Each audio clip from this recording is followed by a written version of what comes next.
we're not just protecting against losing power or cooling or heaven forbid, a natural disaster in one data center. We're now talking about disasters that affect your data, either encrypting it or corrupting it or deleting it.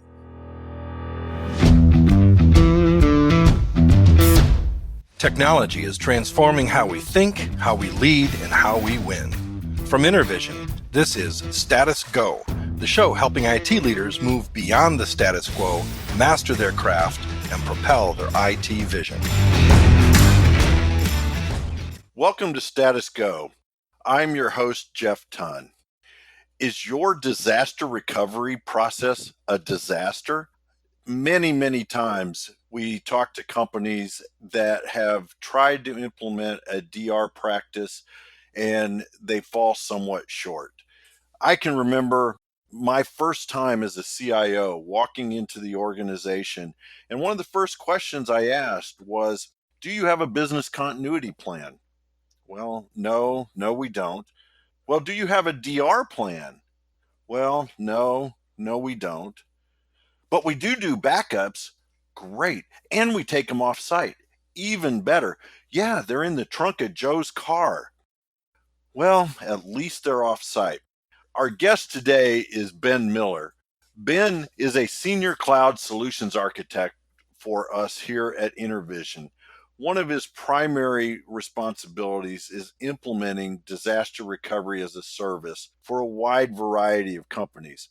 Ben, I am sure that in your experience, you've run across disaster recovery plans that are just disasters. It's not uncommon at all, Jeff. The story you told, I have seen that over and over again.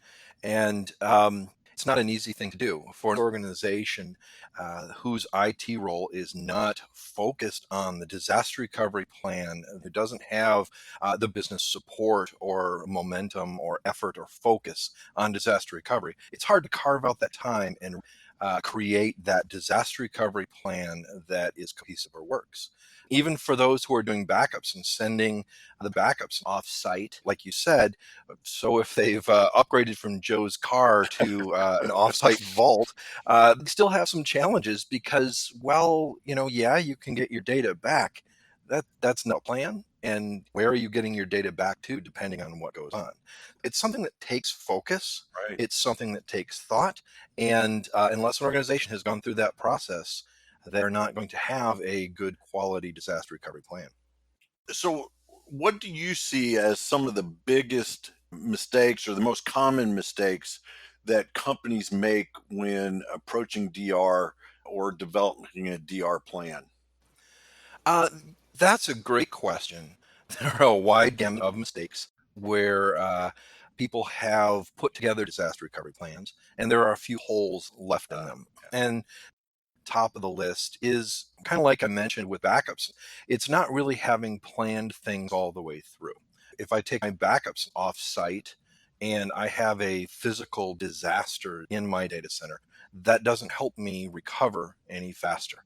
Yes, I have data preserved, but that really doesn't give me an RTO of any kind of guarantee. If a weather event or a disaster physically strikes the data center, they're ordering hardware, setting things up, trying to figure out how to get a hold of a tape drive. There's a lot of stuff that needs to go on there. So planning through the different types of disasters that you are designing your solution to protect is critically important. You may be protecting against data loss with your backups. However, like I said, the data center failure may not be covered in that model. Are you protecting against ransomware? Are you protecting against the disgruntled employee? Are you protecting against security events? So as part of any good plan, you want to sit down at the start of it and say, what am I protecting against? And it's easy to say everything, but that's fairly impractical, right? Right. If we could plan for everything, it'd be a much more wonderful world. But you can put together the different types of disasters that you're planning to protect, and making sure that there is a well documented plan for each of those scenarios is critical. Yeah. You mentioned this in your comments, Ben, that I think a lot of folks for a long time associated disaster recovery planning with some sort of external disaster, whether it's, weather related, hurricane, tornado, snowstorm, whatever it is. But those disasters really cover a lot more types of events than just a natural disaster. And being prepared for them it's a different process than, hey, your data center's gone because it got wiped out by a tornado, right? Absolutely. We've talked to people who have great resiliency built into their environment and even resiliency to protect against natural disaster or losing one data center. But the challenge that they faced or discovered was that in their active type of application that might be covered in perhaps an always on availability group or something, that different types of threats like ransomware or corrupt data or something that might affect one can easily and swiftly be replicated over to the other nodes that are in that protection group. So the idea that we're not just protecting against losing power or cooling or heaven forbid a natural disaster in one data center, we're now talking about disasters that affect your data, either Yeah. encrypting it or corrupting it or deleting it. Yeah, totally different approach than the data center being gone or some of your hardware failures or something like that. So you talk a lot about your disaster recovery plan and building out that plan. What are some things that you've seen walking into companies and looking at their disaster recovery plans prior to engaging and building it out in a different way? I've seen a wide gamut. Some of the things that are, I think, more common that can lead to a failed recovery, or at least a difficult recovery, or are when the plans are not, when they're not thoroughly documented, so that it doesn't have to be a critical employee executing, or if the different varieties of plans are not documented. I'll talk about the first one first. We've had situations where we had clients contact us during a natural disaster and they asked for help. They had not planned ahead to do that because they were counting on their IT team to run the recovery. And they called us up and they said, the hurricane has taken out the power and we can't get a hold of our IT employees. And that was kind of to be expected in that situation because these people were worried about their families. They were worried about getting, life safety situation, taken care of. And may have had cell phones that were discharged, may have not Mhm. had cell towers that were up and able to send and receive signal. So the fact that this organization depended on their IT team to know what to do and to be present to do the recovery created a gap for them. And so in this particular situation, they were able to reach out to us and say, we need your help. We were able to step in, let them get their families to safety, and move their workloads out of their data center before it became 11 feet underwater and run it in our cloud to be able to give them access to it. Now, we were able to step in into a Herculean effort to get them up and going, and that was a great thing that we were able to provide to them. After that, though, we worked with them to develop a plan that essentially Yeah. would allow us to step in and do the same thing over again, half the time, half the panic, and a lot faster. Right, right. Because the team that's stepping in to do that, they don't want to operate under that level of panic and stress either, trying to do it on the fly, right? That's one of the reasons why that plan is so important is even if their internal team was available, you don't want them having to remember step A, B, and C when they're under that kind of pressure. You want it to be more of a checklist. That's one of the values in the plan. Spot on. Because it may not be the same person who wrote it, who's running it. Yeah, It may yeah. not be your IT who's running it. It's good practices to write this step by step, like you're telling somebody new how to execute this. That way, you're not forgetting things. You are not. Like you said, there's a sense of panic. There's a sense of urgency. We don't think right when we're under that kind of pressure. Yeah. So having that tool, having that guide to go through and say first step, second step, third step is really, really valuable. The other half of it I mentioned is making sure that you plan for the different scenarios, right? So you're writing out those steps for what do I do if I need a full data center failover?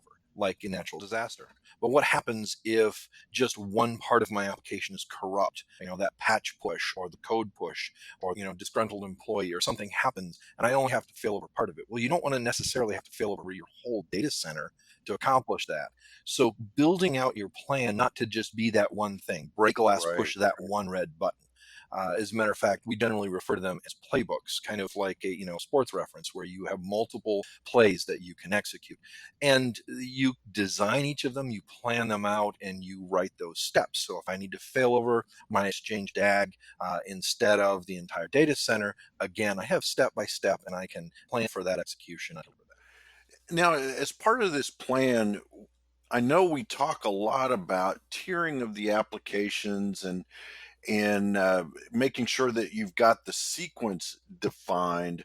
Do you run into organizations that have not thought through in what sequence do I need to recover? I think it's not only what sequence do I need to recover, but it's understanding your applications. What are your foundational services like security? What are your most critical services to have online? And understanding that from an organizational buy-in. Hey, look, people used to categorize email as a tier three, tier four. We'll get to that. We don't need email. Now, email is the lifeblood of a lot of organizations. That's how they're communicating about the disaster. It's how they're communicating to clients or each other or remote offices, etc. So a lot of times that's now pushed up into the first tier. So it's important to go through and look at the different applications and group them into what order they're being recovered in. That's the first step because you want to make sure that the business and the stakeholders are in agreement about what this is going to feel like if there is a disaster. If we are offline, what are our users going to feel and what are we going to feel? Is it okay that we bring our internal communication up before we bring the external client facing application up? And if that's the priority of the business, then that needs to be part of the plan. But the second half of that is then you can let the tiering and the urgency drive the technology and the tools that you use to cause that tiering and create the order in which you recover. So, for example, sometimes people get a hold of a tool. The old, if you have a hammer, everything looks like a nail type of thing.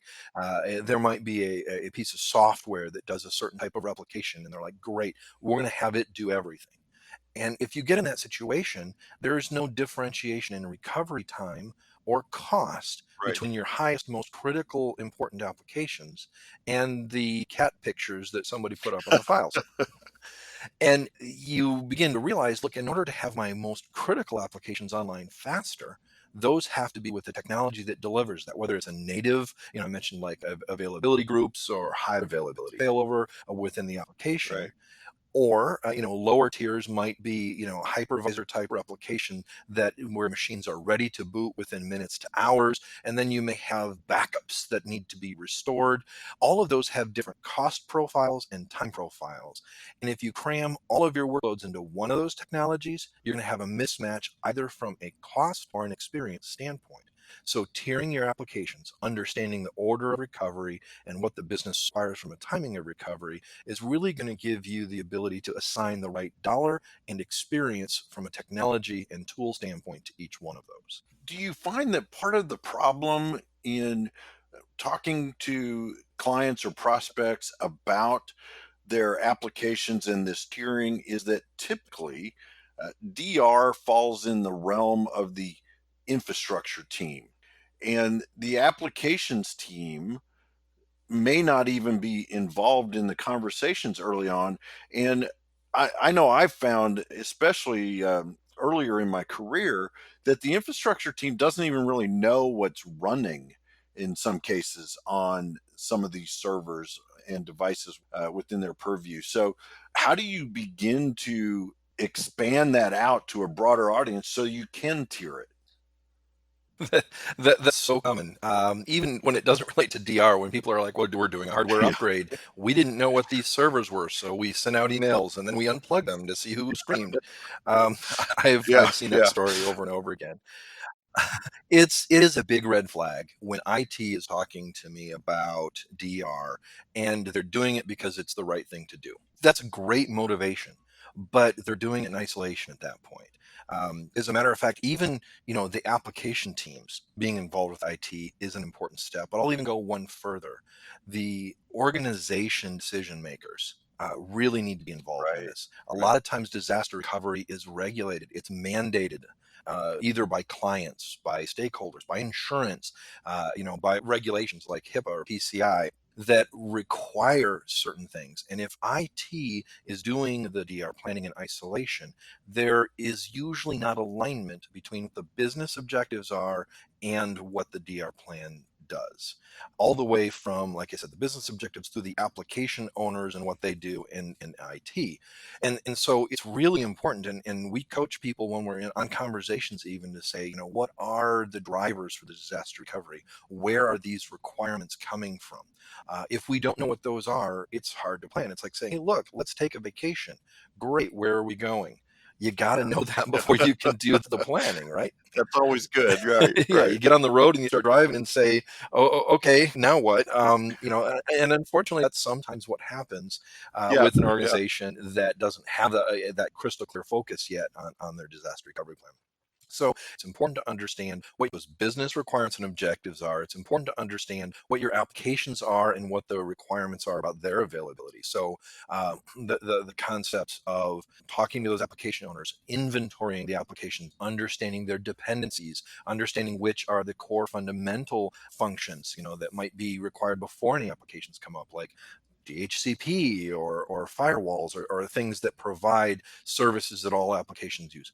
Planning those out, laying them out, understanding their experience, and then creating it is critical. So, yeah, that's very important to involve more than just IT in that conversation. So you've now written this plan. It's a beautiful plan that takes you from start to finish, covers multiple scenarios. You put it on the shelf, and then when there's a disaster, you pull it off the shelf, you blow the dust off of it, and you begin executing, right? Just about every time. So talk to us about the importance of testing that plan, Ben. There it is. Well, and the put it on the shelf part of it too, I have seen as well, and that's something to be careful of. Is I was in an organization once where there was a disaster discussion, and someone pointed over at a 3-ring binder that was sitting on a shelf, and they said, "That's the plan." And I said, well, where else is that plan kept? And they said, no, that's the plan. We all know it's a touchstone. If something goes wrong, we grab that book.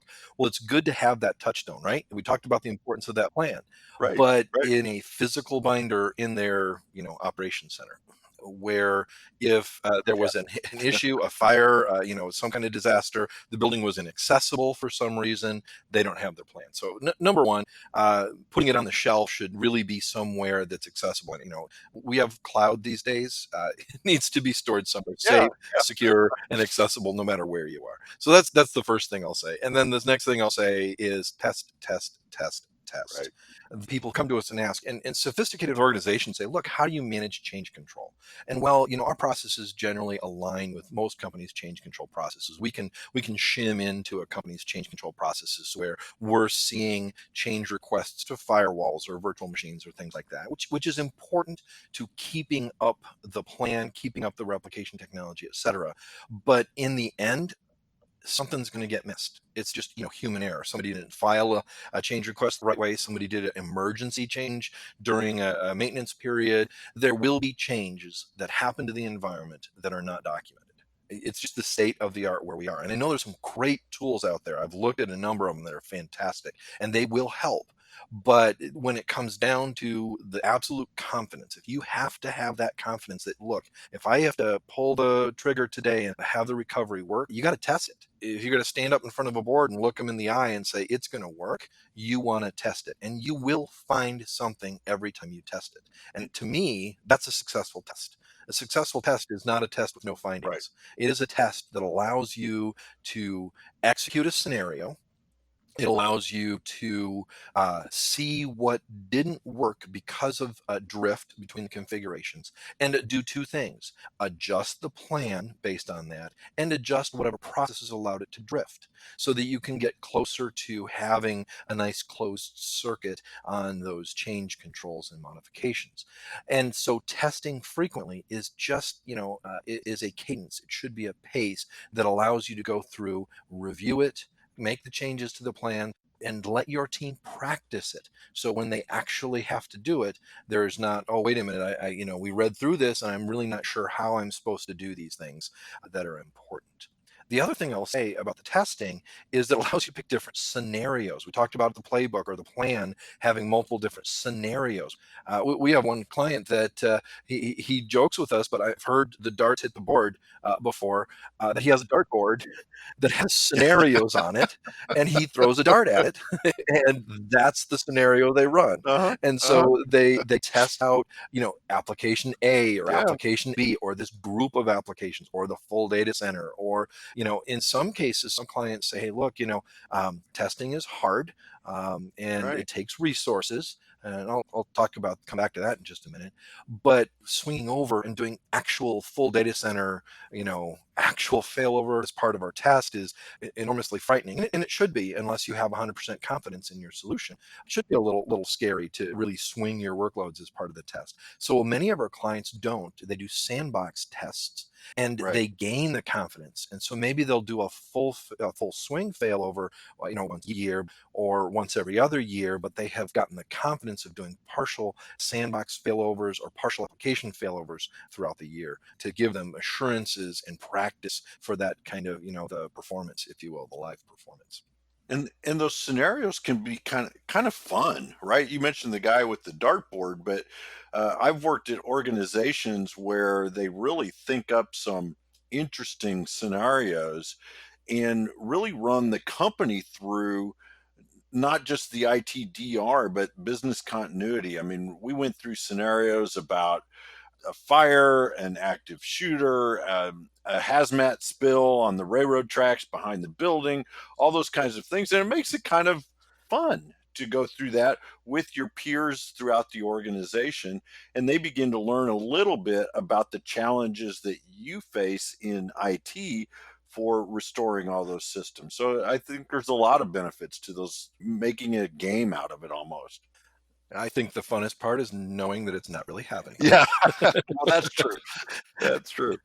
Yeah, I've definitely seen that, because even with organizations that have practiced these things, things can happen that cause a breakdown in a chain of events. And how many times have you heard, so and so was had an outage, and it was caused by this little thing over here that triggered this, that triggered that, that this and this ran out of, and now there was some kind Yeah. of outage. So a team being very creative about what type of scenario they're going to execute, and pushing on these systems, even making a little bit of a game out of, okay, yeah, the generator kicks in, but about 15 minutes later smoke comes out of it and it's offline. Oh, we got to adapt on the fly. So yeah, Yeah. there can be some excitement to that. So before we wrap, let's talk a little bit about cloud and cloud DR. And to me, there's two different aspects related to this. One is cloud as a target, but then also many companies are in this hybrid world and they have cloud-based applications. How does that impact DR, and what are some of the problems that you've seen with either cloud as a target or cloud as a source? Yeah, cloud can be a real fix or panacea for a lot of things, but let me be clear, it is not the fix for everything. So, making sure that you understand what you are using the cloud for, what its strengths are, is important. In the same way you would build out a technology in your own data center or applications. So that's my caveat up front. So I'll split the two scenarios. When somebody is Mhm. building a cloud native application, there are some fantastic options today to build resiliency into the application. We, all hear stories of the chaos monkey or simian army continually causing breakdowns intentionally within resilient applications to enforce and, test continually the resilience of the application. And that's wonderful, but that's not everybody's everyday reality. That is the 1%, if you will. Think of the IT talent that it requires to develop and maintain and do that kind of thing. Now that bar is coming lower, so that's great. I think someday there will be the ability for people to do cloud native deploys and have those features built in immediately, and that's fantastic. When other people deploy things into the cloud, let's be frank, there's still a lot of migrations going on of applications that were designed to run inside a data center. They don't know how to leverage the cloud native resiliency components that you'll find in the hyperscale clouds. Essentially, they don't know that they're in a cloud. They just think they're running on Windows or a Linux box in a data center. The application is not aware of object storage or replication. And Mhm. so, with those types of things, it's important to architect the recovery just like you would in your own data center. You have different tools at your disposal when you are in cloud as a source to do that. Many of the clouds offer the ability for you to essentially pick up your footprint and relocate it over to another data center. But in that planning and architecture, the same way you would do it in your data center, you need to lay out your tiering of your applications. You need to lay out the, right fit for the type of technology that's going to replicate it. Because again, it's not free. Cost and time are interchangeable. And you need to plan and test those plans. So even though you may be fully in cloud, but not cloud native with your application, it looks very similar to what you might do at your own data center. Now, the to cloud, like you are coming from your data center and choosing a cloud, I'll say there are a couple different things that you want to pay attention to there. The to cloud essentially gives you great opportunity. The mega clouds offer you the ability to have, like free ingress data and, no resources consumed except storage until recovery. A lot of great features that make them very appealing for that recovery, but you are moving from one technology to another as part of your recovery. So this is very important that you choose the right technology and that the actual experience, not the marketing experience, the actual experience for the product delivers the type of performance and experience that you need to that cloud. So, for example, if you're going from a VMware environment to an AWS environment, the VMs from VMware don't run natively in an AWS, EC2 type of environment, and not all the tools are yet designed to make that replication smooth, or even going to the AWS VMware instances. So we're not there yet from a technological standpoint. So it's important to understand how the technology is going to work and help you do that. Even more important is understand what your business's cloud strategy is. Are you going as a business? Are you in a process of migrating to a specific cloud? Can you leverage your cloud strategy? If your company is going all Azure and beginning migrations there, you may be able to leverage that to build your DR plan or your current DR plan around going that direction until those applications are migrated into the cloud. So understanding your business objective, making sure the technology is compatible, those are important things to do. That all being said, just like with your data center to data center, or et cetera, it's important to plan it out, analyze what's out there, and pick the best fit. I'll talk about a third cloud option, and that's hosted cloud. There are a lot of cloud vendors that are running clouds based on VMware's infrastructure or Microsoft's virtual infrastructure that allow you to be able to do DR to their hosted cloud. You're out of the data center business from a DR strategy standpoint. You are just going like to like technology replication, which can speed up and simplify some of the disaster recovery bumps when you are in a recovery state. So looking at the mega clouds, looking at the hosted clouds, and looking at how the technology that you're running internally and the replication technology align with your business objectives for DR is the appropriate way to approach choosing what the right public cloud is or choosing the right hosted cloud. Ben, I am sure with our listeners out there, there are many that are listening to some of these stories, some of these IT disasters, and saying to themselves almost sheepishly, gosh, that sounds a lot like me and my shop. So, to those listeners, what's one thing that they should do differently tomorrow based on hearing our conversation today? I think the most important thing is to understand your business's requirement for disaster recovery. You can have the the backups. You can have them offsite, whether they're in Joe's trunk or at a vault. But if that effort does not match what the business requires during a disaster, it's going to be even more of a disaster because the experience is not going to match the dollars and cents of the business need. So that to me is the first step. And what I'll say, if you take a step two, the market has changed in the last 10 years, in the last 5 years drastically around offerings for DR. And take a look at what's out there in terms of as a service providers. I touched really briefly earlier about tests being hard. There are managed service providers that offer DR as a service that will take on 80 to 90% of the load of those tests for you, help you automate, provide tools and licensing that make this less of a burden on your team and allow you to have somebody else take responsibility for this and take it off your shoulders. So I gave you two. You asked for one. Know what your business objectives are. Explore the market for what's out there today because it looks a lot different than it did yesterday.